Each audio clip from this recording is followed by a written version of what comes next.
हाय, good evening everyone. Rajasthan question bank पर आपका हार्दिक स्वागत है। आज की जो क्लास है उसके अंदर हम पार्ट बी में धारा 86 से लेके 89 ए तक के जितने भी एमसीक्यू हैं वो हम सॉल्व करने वाले हैं। आइए स्टार्ट करते हैं। देखिएगा, आज का फर्स्ट क्वेश्चन क्या है हमारा। फर्स्ट क्वेश्चन है धारा 86 का संबंध है। धारा 86 का संबंध किससे है? ऑप्शन दिया गया है आपको, लेखाओं के प्रचालन से है, अधिशेष धन के निवेश से है, बजट के प्राक्कलन को तैयार करने से है, या फिर बजट प्राक्कलन की मंजूरी से है। तो इसमें से कौन सा सही हो जाएगा आपको? देखो, बजट प्राक्कलन से कौन सा है संबंधित? तो बजट प्राक्कलन से जो आपके धारा संबंधित है वो धारा कौन सी संबंधित है? वो धारा संबंधित है आपके धारा 87। ये बात याद रखिएगा। बजट प्राक्कलन की मंजूरी से कौन सा संबंधित है? तो बजट प्राक्कलन की मंजूरी से कौन सा संबंधित है? तो बजट की प्राक्कलन की मंजूरी से जो संबंधित है वो आपके क्या है? वो है आपके धारा 88। ये चीज याद रह जाएगी। नेक्स्ट देखिएगा, अधिशेष धन का निवेश और लेखाओं के प्रचालन से आपके कौन सी धारा संबंधित है? वो धारा है आपके 85। और अधिशेष धन के निवेश से कौन से संबंधित है? आपके धारा 86। इस चीज को आप ध्यान रखिएगा। ठीक है, नेक्स्ट देखिएगा क्वेश्चन कि नगरपालिका निधि के अधिशेष धन के संदर्भ में निम्नलिखित कथनों पर विचार कीजिए। अधिशेष धन का मतलब क्या होता है? ऐसा धन जो अधिक था और शेष रह गया हो। जैसे मैंने क्या कहा कि आपको 100 रुपए दिए गए। ठीक है, आपको 100 रुपए दिए गए और आपके सिर्फ खर्च कितने हुए? 90 रुपए खर्च हुए। तो ये 10 रुपए क्या है? आपके एक्स्ट्रा है, जो अधिक धन शेष बच गया हो। ठीक है, तो अधिशेष धन से संदर्भ में निम्नलिखित कथनों पर विचार कीजिए। अधिशेष धन को राज्य सरकार द्वारा अनुमोदित प्रतिभूतियों या लघु बचत स्कीमों में निवेश या बैंक में ब्याज दर पर जमा किया जा सकता है। ये बिल्कुल सत्य कथन है। किया जा सकता है। जो आपका एक्स्ट्रा धन बचा हुआ है उसको आप किस पे खर्च कर सकते हो? राज्य सरकार द्वारा अनुमोदित, राज्य सरकार के द्वारा अनुमोदित मतलब जिसके लिए राज्य सरकार ने क्या कर रखा हो? हामी भर रखी हो, उनको प्रतिभूतियों पर और लघु बचत स्कीमों पर क्या किया जा सकता है? निवेश किया जा सकता है। इस प्रकार के निवेश से हुए लाभ या हानि में से केवल लाभ को संबंधित लेखा में लिखा जाएगा। नहीं, आपको लाभ या हानि जिससे संबंधित जो भी लेखा है उसके अंदर आपको लिखा जाएगा। अधिशेष धन यदि शीघ्र काम में ना हो तो भी उसका क्या किया जा सकता है? निवेश किया जा सकता है। देखो, आपको पहला तो पता था कि 1 और 3 आपका सही है, तो ये दोनों ऑप्शन तो आपके कैंसिल हो गए। ठीक है, ये तो कैंसिल हो गए। इसके अंदर आपके क्या है? इसके अंदर आपके 3 आ नहीं रहा, तो ये कैंसिल हो गया आपका। तो केवल और केवल आपका कौन सा बचता है? Option number C. ये चीज आप याद रखिएगा।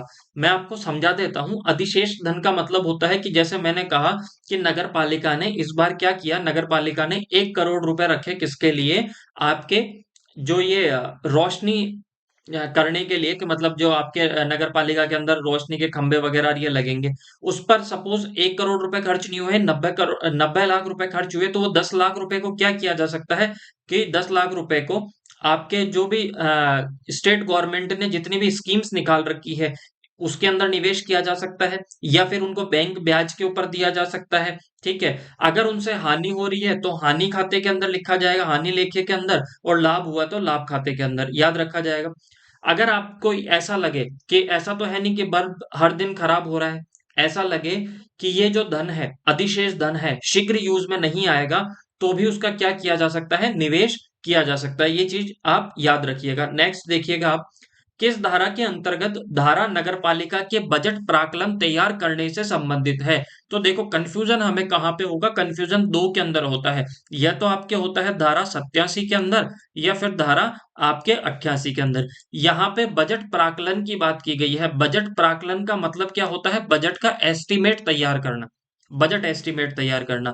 तो धारा 87 के अंदर है कि बजट का एस्टिमेट तैयार किया जाएगा, और धारा 88 के अंदर बताया गया है कि बजट का जो एस्टिमेट है, बजट का जो प्राक्कलन है, उसको मंजूरी दी जाएगी। ये चीज याद रखिएगा। तो इसमें से धारा आपकी कौन सी सही हो जाएगी?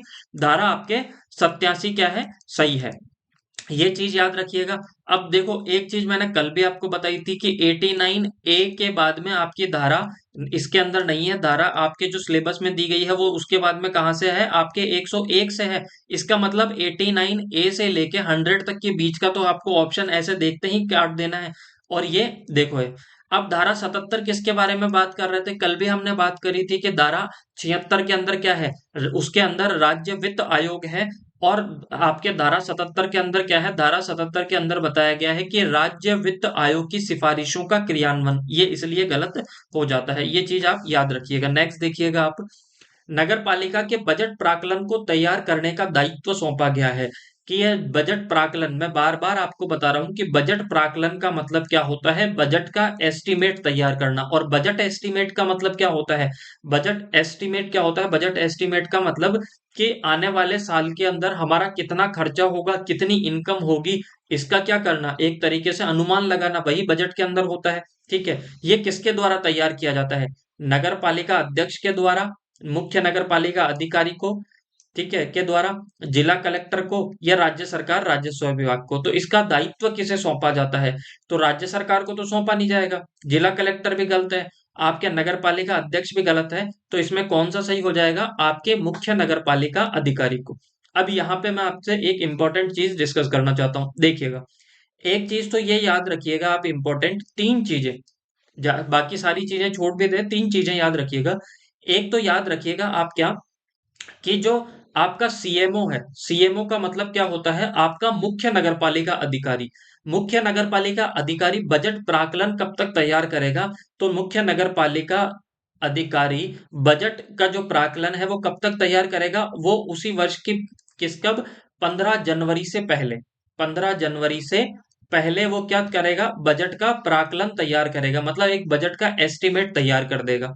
यह चीज याद रह जाएगी। उसके बाद में सेकंड रोल किसका आता है, उसके बाद में सेकंड रोल आता है आपका किसका, कि जो आपके कार्यपालिका समिति है, कार्यपालिका समिति, तो अध्यक्ष के द्वारा, किसके द्वारा, अध्यक्ष के द्वारा कार्यपालिका जो समिति है, उसके उसके द्वारा बताई गई जो एक फिक्स तारीख होती है, जो कि क्या होगी, आपके 31 जनवरी से पहले होगी। किससे पहले होगी, 31 जनवरी से पहले होगी। मैं फिर से बता रहा हूं, आपके 31 जनवरी से पहले होगी, किसके द्वारा, कार्यपालिका समिति। यहाँ पे मैं लिख देता हूं, कार्यपालिका समिति एक नियत तिथि बताएगी, कार्यपालिका समिति है जो एक नियत तिथि बताएगी, उस तिथि को क्या होगा, उस तिथि से पहले, और वो तिथि कब होनी चाहिए, वो दिनांक कब होनी चाहिए, 31 जनवरी से पहले होनी चाहिए। 31 जनवरी से पहले आपका जो नगर पालिका का जो अध्यक्ष होगा, नगर पालिका का जो अध्यक्ष होगा, वो क्या रखेगा, आपके बजट को क्या करेगा, प्रस्तुत करेगा, क्या करेगा, बजट को प्रस्तुत करेगा। और बजट, अभी बजट प्रस्तुत हुआ है, बजट प्रस्तुत के बाद में एक चीज और याद रखिएगा, 15 फरवरी से पहले, कब, 15 फरवरी से पहले, 15 फरवरी से पहले आपका जो बजट है उसको क्या मिल जानी चाहिए, मंजूरी मिल जानी चाहिए। इतनी चीज याद रखिएगा, बजट को पहले ही पारित कर दिया जाएगा।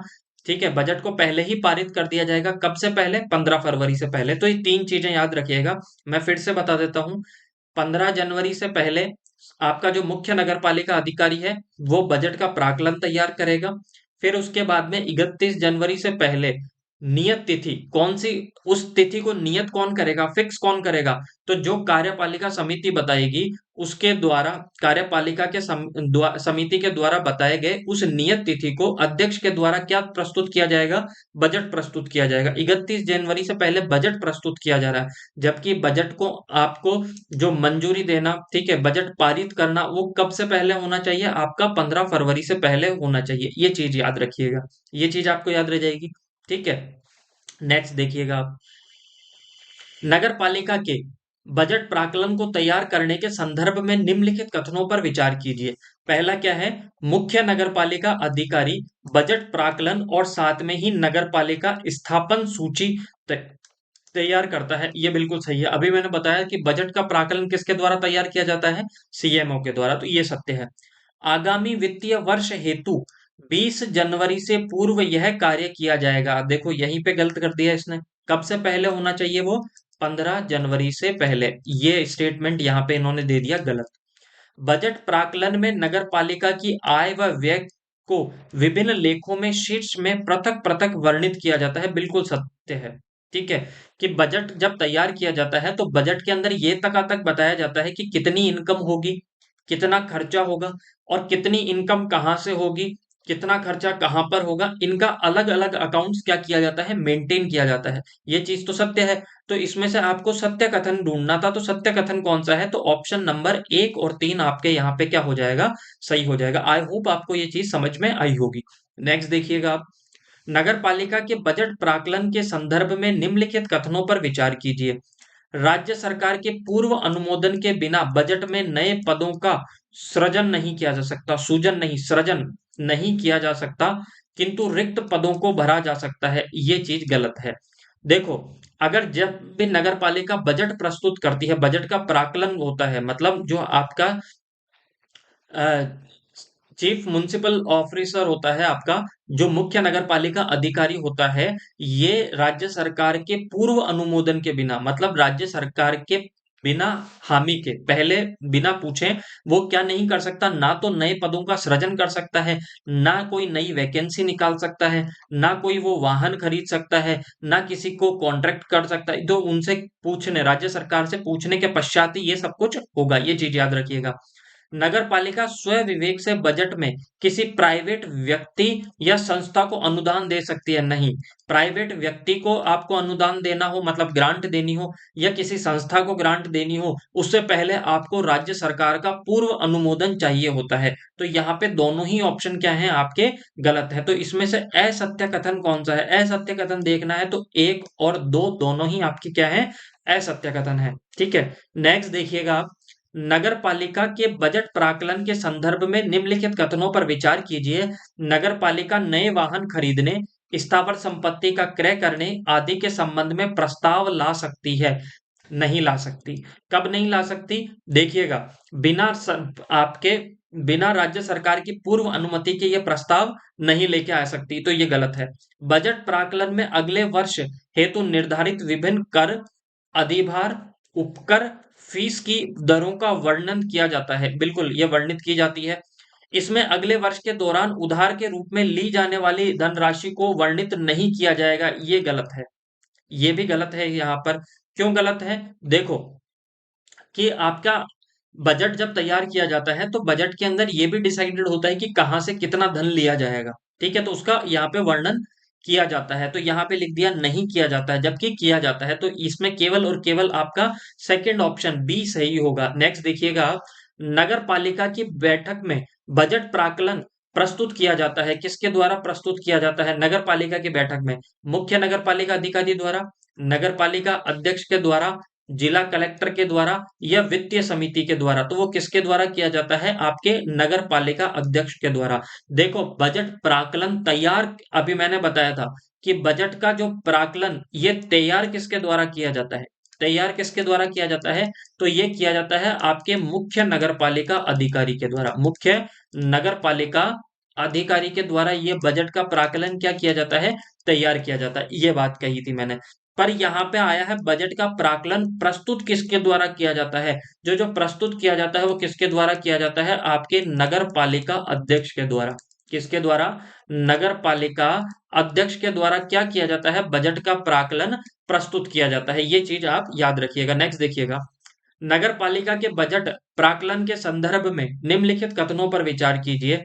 कार्यपालक समिति द्वारा नियत तारीख को नगर पालिका की बैठक में बजट का प्राक्कलन प्रस्तुत किया जाएगा। देखो, कार्यपालिका समिति द्वारा नियत तिथि को नगर पालिका की बैठक में बजट का प्राक्कलन प्रस्तुत किया जाएगा, ये सत्य है। ठीक है, यह तारीख 31 जनवरी के पश्चात नहीं हो सकती। बिल्कुल, बजट के प्राक्कलन की जो प्रस्तुत करने की जो तारीख है वो 31 जनवरी के पहले पहले होनी चाहिए, बाद में नहीं हो सकती। ये चीज याद रखिएगा। बजट प्राक्कलन के साथ में स्थावर संपत्ति की तालिका बजट के साथ में संलग्न की जाएगी। ये अभी क्या है आपका, सत्य है। तो इसमें से कौन से, इसमें सभी कथन आपके क्या हो जाएंगे, सत्य हो जाएंगे। ये याद रह जाएगा आपको। नेक्स्ट देखिएगा। नगर पालिका द्वारा बजट प्राक्कलन पारित किया जाएगा। नगर पालिका द्वारा बजट का प्राक्कलन पारित किया जाएगा। कब पारित किया जाएगा? 15 फरवरी से पहले, फरवरी माह के अंत से पहले कभी भी, 31 मार्च तक, या उपयुक्त में से कोई भी नहीं। तो 15 फरवरी से पहले होना चाहिए। एक चीज वापस मैं बता देता हूँ, थोड़ा सा यहाँ पे कंफ्यूजन रहता है, इस चीज को आप क्लियर कर लीजिएगा। हो सकता है आपको क्लास बोरिंग लग रही हो, पर ये इंपॉर्टेंट चीज है। तो देखिएगा, सबसे पहले तो मैंने क्या बताया था कि आपको 15 जनवरी से पहले, 15 जनवरी से पहले क्या करना होगा? 15 जनवरी से पहले आपका जो बजट का एस्टिमेट है वो क्या करना पड़ेगा? तैयार करना पड़ेगा। मतलब बजट का प्राक्कलन तैयार करना पड़ेगा। बजट का, बजट प्राक्कलन बजट प्राक्कलन तैयार करना होगा। बजट प्राक्कलन तैयार कब करना होगा? 15 जनवरी से पहले। और कौन करेगा? तो वो करेगा आपके सीएमओ। एक चीज याद रखिएगा। दूसरी चीज आपको क्या याद रखनी थी? दूसरी चीज याद रखनी थी कि 31 जनवरी से पहले, क्या, 31 जनवरी से पहले बजट को क्या करना पड़ेगा? बजट को प्रस्तुत करना पड़ेगा। और वो बजट प्रस्तुत किसके द्वारा होगा? तो वो होगा आपके नगर पालिका के अध्यक्ष के द्वारा। नगर पालिका अध्यक्ष के द्वारा, ये चीज याद रह जाएगी। ठीक है, प्रस्तुत किया जाएगा। कब पारित होना चाहिए? तो 15 फरवरी से पहले वो क्या होना चाहिए? 15 फरवरी से पहले वो पारित होना चाहिए। 15 फरवरी से पहले वो क्या होना चाहिए? आपके पारित होना चाहिए। ये चीज याद रह जाएगी। अगर अगर नगर पालिका, मोस्ट इंपॉर्टेंट मान लीजिएगा ये 3 4 डेट, अगर नगर पालिका के द्वारा बजट प्रस्तुत करने में नगर पालिका विफल हो जाती है, तो फिर क्या होगा? तो फिर बजट किसके द्वारा प्रस्तुत किया जाएगा? तो फिर बजट प्रस्तुत किया जाएगा आपके किसके द्वारा? मुख्य नगर पालिका ऑफिसर के द्वारा। ठीक है, अधिकारी के द्वारा, चीफ म्युनिसिपल ऑफिसर के द्वारा क्या किया जाएगा? बजट प्रस्तुत किया जाएगा। और वो कब से पहले होना चाहिए? वो 28 फरवरी से पहले पहले वो क्या कर देगा? प्रस्तुत कर देगा। ये 3 4 चीजें आप जरूर याद रखिएगा। नेक्स्ट देखिएगा, नगर पालिका के बजट प्राक्कलन के संदर्भ में निम्नलिखित कथनों पर विचार कीजिए। नगर पालिका के लिए पारित बजट की एक प्रति राज्य सरकार को भेजना अनिवार्य है। बिल्कुल, नगर पालिका की एक प्रति किसे भेजी जाएगी? आपके जो नगर पालिका के द्वारा पारित जो बजट होगा उसकी एक प्रति डीएलबी डिपार्टमेंट के द्वारा राज्य सरकार को भेजी जाएगी। राज्य सरकार इसमें परिवर्तनों के निर्देश दे सकती है जो कि परामर्शकारी प्रकृति के होंगे। नहीं, परामर्शकारी प्रकृति के नहीं होते। वो कैसी प्रकृति के होते हैं? आपके बाध्यकारी। कैसे होते हैं? बाध्यकारी प्रकृति के वो क्या होते हैं? आपके निर्देश होते हैं। राज्य सरकार बोलेगी तो इन्हें चेंज करना ही पड़ेगा। तो इसमें केवल और केवल एक आपका सही हो जाएगा। नेक्स्ट देखिएगा आप, यदि नगरपालिका बजट प्रस्तुत करने में विफल हो जाए तो, कि यदि नगरपालिका बजट प्रस्तुत करने में विफल हो जाए तो मुख्य नगरपालिका अधिकारी 15 फरवरी या उससे पूर्व ही बजट तैयार कर राज्य सरकार के समक्ष प्रस्तुत करेगा। ये गलत है। अभी मैंने बताया था किससे पहले? 15 फरवरी नहीं, 28 फरवरी। 28 फरवरी। ठीक है। नेक्स्ट, राज्य सरकार इसे मूल रूप में मुख्य नगर पालिका अधिकारी 15 फरवरी या उससे पूर्व ही बजट तैयार कर राज्य सरकार के समक्ष प्रस्तुत करेगा। ये गलत है। ठीक है, राज्य सरकार इसे मूल रूप में या संशोधन सहित अनुमोदित कर सकती है और इसे नगर पालिका से पारित माना जाएगा। बिल्कुल सही है कि राज्य सरकार, नगर पालिका ने जो बजट तैयार किया, या तो राज्य सरकार एज इट इज उसको क्या कर ले? एक्सेप्ट कर ले, या उसमें कुछ अमेंडमेंट कर सकती है, कुछ संशोधन कर सकती है। याद रह जाएगा। और राज्य सरकार ने अगर संशोधन कर दिया और उसके बाद में उन्हें क्या नगर पालिका को वो चीज माननी पड़ेगी। नेक्स्ट देखिएगा, नगर पालिका निधि में से अनुमोदित बजट के उपबंध के बिना कोई व्यय नहीं किया जा सकता। बिल्कुल, ये भी क्या है? आपके ऑप्शन नंबर 3 भी क्या है? आपके सत्य है। तो इसमें कौन सा सही हो जाएगा? केवल आपके 2 और 3 यहाँ पे क्या है? सही है। नेक्स्ट देखिएगा आप, बजट अनुदान को परिवर्तित करने की नगर पालिका की शक्ति के संदर्भ में निम्नलिखित कथनों पर विचार कीजिए। देखिएगा, पहला ऑप्शन क्या है? नगर पालिका समय समय पर किसी भी लेखा शीर्ष के अधीन बजट अनुदान की रकम बढ़ा सकती है, कम कर सकती है। बिल्कुल सत्य है। विशेष या अप्रत्याशित आवश्यकताओं हेतु अतिरिक्त बजट बजट अनुदान दे सकती है। यह भी सत्य है। आपके एक लेखा शीर्ष से दूसरे लेखा शीर्ष में अंतरण कर सकती है। यह भी सत्य है। उपयुक्त शक्तियों का प्रयोग वित्त समिति की सिफारिशों पर ही किया जा सकता है। यह भी सत्य है। तो इसमें सभी कथन आपके क्या हैं? सत्य है। नेक्स्ट देखिएगा आप, नगरीय गरीबों को आधारभूत सेवा निधि का गठन किया जाता है। किसके अंदर किया जाता है? धारा 89 के तहत, धारा 89 के कै के तहत, धारा 98 के तहत या 98 के कै के तहत। ये दो तो मैंने आपको बता दिए थे, अपने है ही नहीं सिलेबस में, ऐसे ही एलिमिनेट हो गया। और नगरीय गरीबों को आधारभूत सेवा निधि का गठन किसके द्वारा किया जाता है? तो वो किया जाता है धारा 89 के कै के तहत। नेक्स्ट देखिएगा, नगरीय गरीबों को आधारभूत सेवा निधि के संदर्भ में निम्नलिखित कथनों पर विचार कीजिए।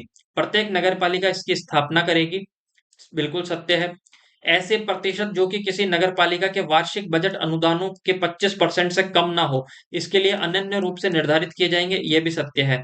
यदि रकम चालू वर्ष में शेष रह जाती है तो वह व्यपगत हो जाती है। गलत है। ठीक है। अगर नगर पालिका ने कोई अमाउंट फिक्स किया है, किसके लिए किया है? नगरीय गरीबों की आधारभूत सेवा के लिए फिक्स किया है।